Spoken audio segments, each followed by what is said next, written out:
Imagine living thousands of years before hospitals existed. No doctors, no anesthesia as we know it, no antibiotics, no x-rays. And yet, somewhere in prehistoric Europe, a person underwent a procedure that sounds like it belongs in a modern operating room. A deliberate opening was made in their skull. And the strangest part? They may have survived.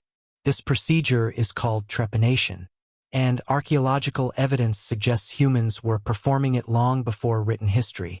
So why were prehistoric people doing this? And perhaps even more surprisingly, how did they know how to do it? Trepanation, sometimes called trephination, means intentionally creating an opening in the skull. Archaeologists can identify it because the shape and edges of the opening can be different from those produced by accidental injury. But there is another clue that is even more important. Healing. Bone is living tissue. When someone survives an injury or surgical procedure, the surrounding bone can remodel over time.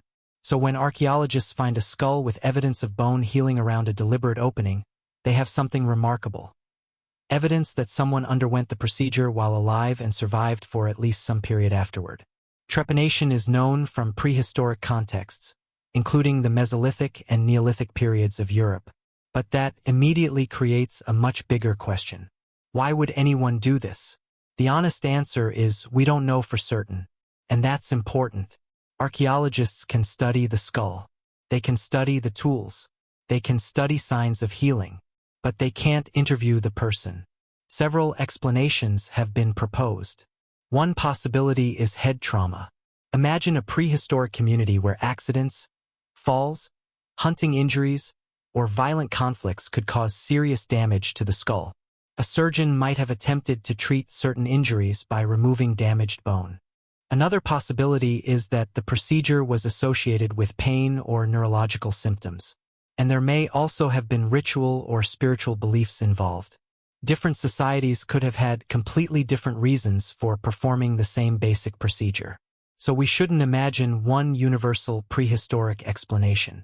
Instead, trepanation may represent several traditions that developed independently in different places. And that makes the discovery even more interesting, because humans weren't necessarily copying one ancient surgeon. They may have been solving similar problems in very different societies. Now comes the part that is easiest to misunderstand.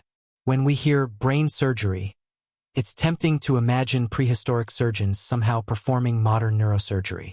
That's not what the evidence shows.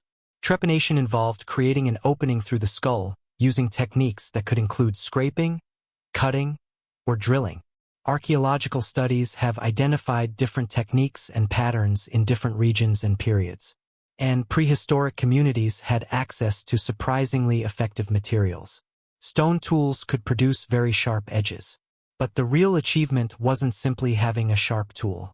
It was controlling the procedure, because the skull is not just another piece of bone. Too much damage could be fatal. Too little might accomplish nothing. And contamination could create serious problems. Yet some archaeological specimens show evidence that people survived, which means that, at least in some cases, prehistoric practitioners had developed techniques that worked.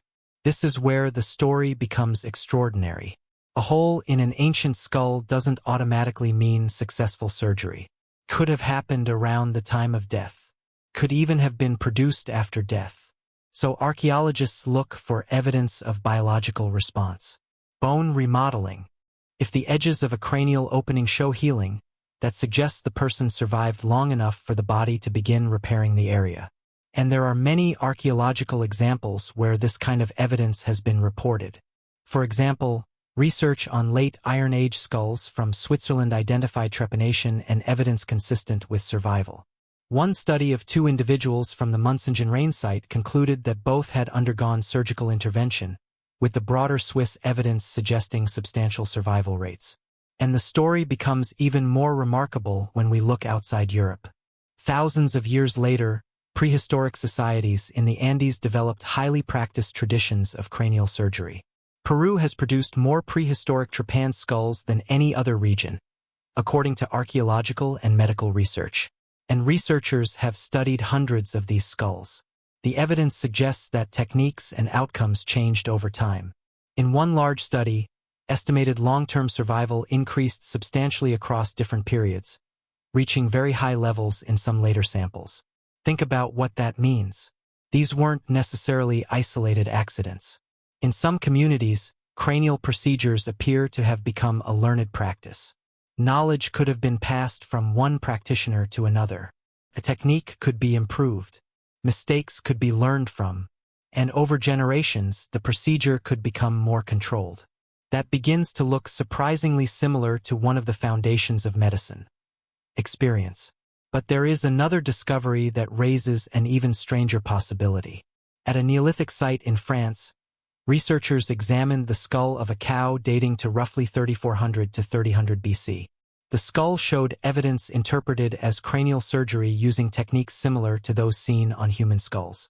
Why would prehistoric people operate on a cow? There are several possibilities. Perhaps the animal was actually treated, or perhaps the procedure had another purpose. One intriguing possibility raised by the researchers is that animals could have provided an opportunity to practice techniques before attempting them on humans. We don't know whether that's what happened, but if it did, it would mean prehistoric medical knowledge may have been learned through something remarkably familiar: practice. Trepanation doesn't prove that prehistoric people understood the brain the way modern medicine does. They didn't have modern anatomy textbooks. They didn't have microscopes. They didn't understand bacteria or intracranial pressure in the modern scientific sense. But the archaeological evidence tells us something else. They could observe injuries. They could recognize suffering. They could experiment with materials and techniques. They could pass knowledge from one generation to another. And sometimes, their patients survived. That changes the way we should think about prehistoric medicine. These weren't simply people guessing in the dark. They were humans trying to solve problems with the knowledge available to them. Thousands of years before the first medical textbooks were written, someone looked at a serious problem and decided, there has to be something we can do. We may never know exactly what that prehistoric surgeon believed. We may never know what the patient was experiencing. But the skull they left behind survived long enough to tell us one thing: the history of surgery began much earlier than we once imagined. And sometimes, the oldest medical records aren't written in books. They're written in bone.